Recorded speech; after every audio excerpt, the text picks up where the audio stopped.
Good evening, and welcome to this edition of WBLN Sports Reel. I'm Alejandro Guerrero. And I'm Nicholas Roca. Let's get right to it. This Friday at 7 p.m., the Belen Jesuit Wolverines will take on the Columbus Explorers for the 10th time. Belen's looking to try to snap a 9-game losing streak against the Explorers. Here's some footage from last year's game. Columbus is coming out really pumped. They were really excited for that game, and here comes Belen. The Wolverines look to snap an 8-game losing streak against Columbus, a big rivalry for these two teams. There's the handoff, and immediately Belen was coming out to a bad start. There's the bad snap, goes to the end zone. Georgie Powell tries to pick it up, and Columbus takes him down for a safety. It really just looked like Belen came out nervous. You know, they weren't playing like they usually did. Columbus was getting on them early. They got some easy scores like this one. And you can't do that against a good team like Columbus. Here they come back, the handoff, and the running back just breaks this one loose. Touchdown-saving tackle there by the safety. If it wasn't for that, Columbus would have scored another touchdown. Columbus just made it look too easy against Belen's defense, and I think that led to the win. I mean, Belen didn't have a chance all game.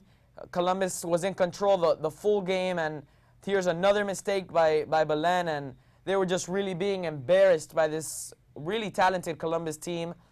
Here's a really deep pass to Sasha Kelly, and Kelly just outruns all the Wolverine defenders all the way to the end zone. That was one of the biggest plays of the game, and you know, Belen just really didn't play well. They came out scared. They weren't playing their football, and I think that's what led to them losing to Columbus last year. Now this year they're trying to make it different. They're trying to play more their game, be more confident, and they're gonna see if that'll get them a W this year. Yeah, well, Columbus really has really played against Belen in a crazy way. They've beaten them bad for the past 3 years, and the Wolverines just can't come out how they have been coming out. They've been coming out really nervous against Columbus, and they just can't come out like that. But the Wolverines, looks like they have some positive signs. Their defense looks better than last year with Ariel Jimenez back there and Gio Menacall back in the lineup for defensively. You saw that in the Cardinal Gibbons game. They showed some hope for the Wolverines, but the offense for the Wolverines has been slacking a little bit ever since Christian Matos left. Now Danny Hernandez has to fill that role at quarterback, and Brandon Silvestri also looking pretty good at the running back position, but that offensive line is what's lacking for the Wolverines, and that's not going to help them when they're going up against Columbus, especially how these two teams know each other very well, and it's pretty much anybody's game. But the Wolverines, they're going to have to really do good on offense. If they really want this victory, they're really going to have to do good on offense, and defensively, they're just going to have to keep playing how they played against Cardinal Gibbons, which they had some positive signs there.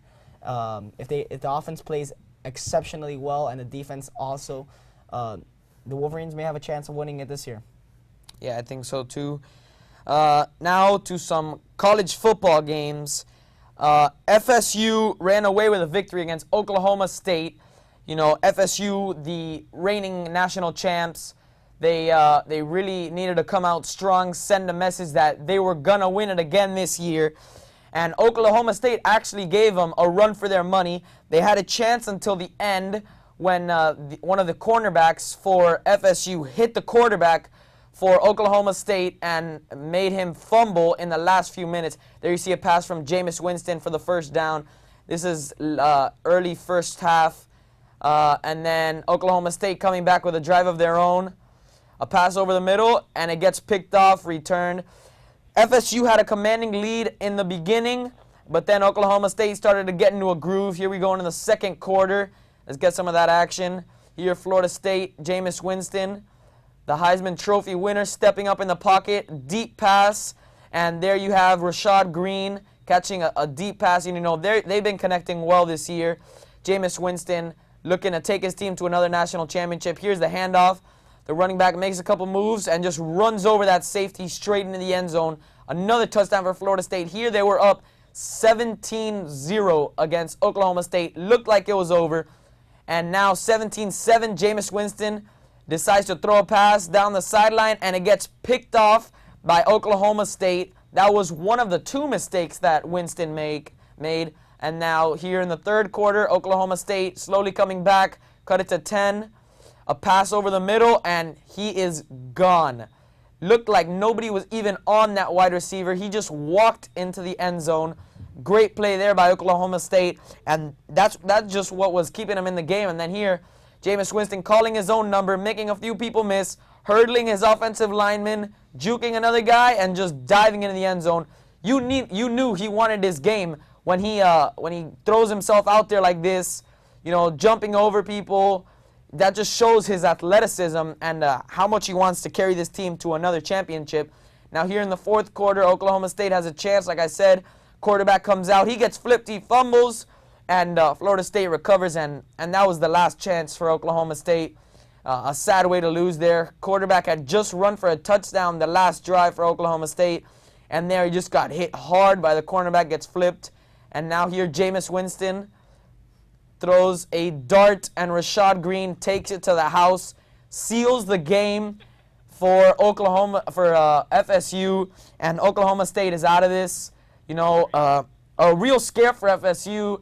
They came out dominant last year, holding their first 3 opponents to only 26 points, and now this year in their first game they gave up 31 points.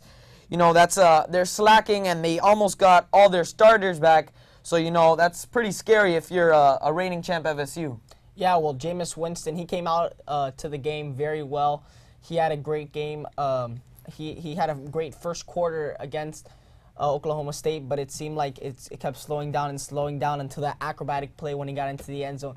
But that can happen if you want to be a Heisman winner with Jameis Winston. Also, the defense gave up the 31 points when they had barely given up 27. They only gave up 27 points in 3 games last year. FSU not looking as strong as last year in this first game. If this reflects their entire season, I don't know. But again, a tough way to win, and they got the victory. Moving on now to the Canes versus Louisville. That was a tough game for the Canes going into Louisville in Louisville's ACC opener. Again, here Louisville scores the touchdown.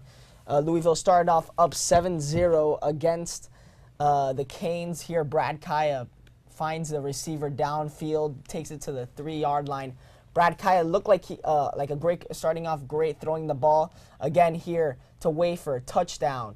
Nice play there. He connected with Wafer twice on this drive, and it really seemed Brad Kaya had something going early in this one. Now Brad Kaya handoff, Duke Johnson.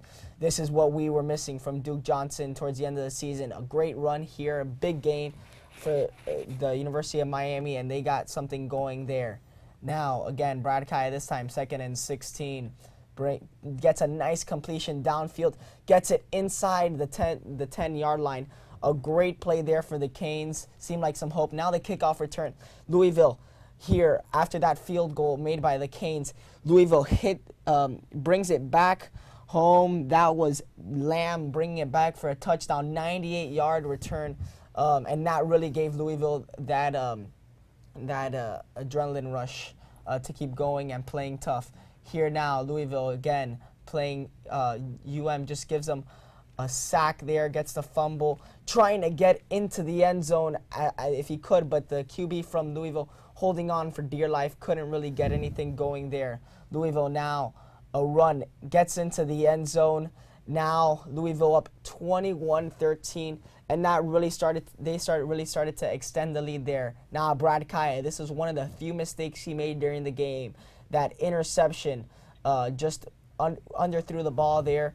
He can't afford to do that. It's tough for a freshman to go into this kind of environment. The first game, Louisville had a sold-out crowd. Now it looks, he gets into the 2, a nice pass to Duke Johnson inside, but then there's a flag, illegal man downfield. The blocker just went too far. The lineman just went too far down. Brad Kaya tries to find the man open, running down the field, can't convert on 4th down. Stacy Coley, though, on the side, wide open, could have maybe gotten a touchdown there and just couldn't get it to go there. Brad Kaya, though, pretty good debut. He 174 passing yards. He had a great game, a decent game, a good start for a freshman quarterback. They just couldn't get away with the victory. I think the mistake was on the play call part. The offense just the play call was terrible. Inside the 10-yard line, they had 3 chances that they could have scored. 2 times off of fumbles that the defense got from Denzel Perryman. He had great sacks in the game, but the offense just couldn't capitalize inside the red zone, and that's a problem for the University of Miami. But also the offensive line was not there for the University of Miami. The defense, there's a lot of bright spots for the defense, especially those those 2 forced fumbles they got inside the 10-yard line. Just the offense couldn't get anything going there. The offense, they also tried. They didn't go. Brad Kaya they tell Brad Kaya to hand off the ball rather than throwing the ball in the red zone. So they get a lot of 3-and-outs in the red zone. Well, yeah, it was tough. Yeah, a tough game to start off as a freshman, your debut against actually a really good Louisville defense. When the heart of your team, Duke Johnson, comes back, and at the beginning he could barely get anything going, a great push by the Louisville defensive line. They were really getting in through the offensive line of UM, who didn't show me much. Louisville's defense really stepped up and stopped UM's run, which is really the heart of their offense. Without the run, they can't get anything else going. And Brad Kaya actually did play pretty well for his freshman debut. It's true what you said. And, you know, it's just a tough game against a good team, and they'll look to move on from this through the season. Yeah, well, also on Saturday night, UF was supposed to play Idaho in this matchup. UF, the game was delayed 2 hours, and then finally they were able to get the ball off in a kickoff. Here, UF was ready for this game. They were coming out strong. Looked like they were going to be ready for this one. They had been eager to play. Delayed 2 hours. Showers gets it off the kickoff here. He runs it back here. Look at this one. The blocks were just incredible, and he just kept running all the way till he was stopped at about the 20-yard line. A great run there for Showers. But then right after that play, the official comes on the field, canceling the game because of severe weather. The lightning, there was over 1,000 lightning bolts struck and counted in an 8-mile radius of the stadium. So they definitely couldn't play the game for the safety of the players and the safety of the fans. But it was sad to watch, and now they're going to have to do their debut game against Eastern Michigan this Saturday. Yeah, and tough, and UF and Idaho had come to an agreement that they don't want to reschedule this game for later on in the season. They're just not going to play it at all. And, you know, that could have been a good win for UF, a good motivational first game to see what they got, to start working on things that they couldn't work on over the weekend. But you know, tough game there that they couldn't play. And some games that are going on this weekend, some big games. UM is gonna play at home, their home opener against Florida A&M. That should be an easy win for UM. And then FSU is gonna take a game against the Citadel. That's also a home opener for them. FSU should be able to handle that game. And then UF is gonna have their first game of the season against Eastern Michigan. And then the biggest game of the weekend, the game to watch, is Michigan State taking on Oregon at Oregon. Who do you think is going to win that game? I think Oregon's going to win this game. Marcus Mariota played very well in his opener this past weekend. And it's going to be a big test for Oregon in their home crowd. But in Eugene, Oregon seems really unstoppable. They have a great fan base there. The offense is really clicking in Oregon like it always is, that fast tempo offense that they love to run. And I think they'll be, even with that great Michigan State defense that they're known for, Oregon's going to be able to take away this one. It's going to be a great offensive-defensive battle here for Michigan State and Oregon. Also this weekend is the first week of NFL play. On Sunday at 1 p.m., the Dolphins will take on the Patriots. That's going to be a great game. The Dolphins really looking good in the preseason. Here you see a couple plays. Tannehill taking the snap and then throws the pass to the sideline. And they were really just clicking with that new Bill Lazor offense. Tannehill looked like he was more in tune with Mike Wallace and with his new receiving core. And Jarvis Landry really impressed in the preseason. The rookie out of LSU really looked good, made some nice catches, played well in the kick return and punt return game. Looks like he'll be doing that in the regular season. And, you know, the Dolphins really look like they can pull off a Week 1 upset against the New England Patriots, which are a team that's favored to go into the playoffs and actually go pretty far. Led by Tom Brady, they have a young receiving core that has played pretty well. Last season was their first year together, and now they're looking pretty smooth. And also dangerous for the Dolphins, though. Rob Gronkowski is allowed to play Week 1. He is eligible to play. He was injured for a while. He's allowed to play against their defense, and it's going to be a tough matchup. Yeah, well, Rob Gronkowski, you know, when Tom Brady is playing with Rob Gronkowski, he always seems to have that great game. But now that the Dolphins, now they're adjusting, trying to get the defense going. The scary thing that I see with the Dolphins is the linebackers. There really is no strength in those linebackers on the defensive side. Also, Ryan Tannehill, the offensive line, I think, has gotten a little bit better after this preseason. But I think they need to really protect Ryan Tannehill, as he was sacked the most in the NFL last season. You don't want that to happen this season. You want to really bring those numbers down, because that's not a good thing to be known for in the league. But Ryan Tannehill looks like he could be a great quarterback coming into his 3rd season now. It looks like it's going to be a good year for the Dolphins, and hopefully they'll make it to the playoffs this year. Yeah, it looks like it's going to be a good year for them. Like you said, the linebackers are a question, but the defensive line has really been playing well. Cameron Wake, looking for him to have another great season. And that Bill Lazor offense looks really good with Tannehill at the head of it, making quick decisions. That offensive line only needs to hold for a little bit, not as long as they had to last year. And hopefully Tannehill can make some right decisions and lead his team to the playoffs. Yep. Well, also today, the USA basketball team was faced Ukraine in a big game. USA had already clinched this one, had clinched their pool play.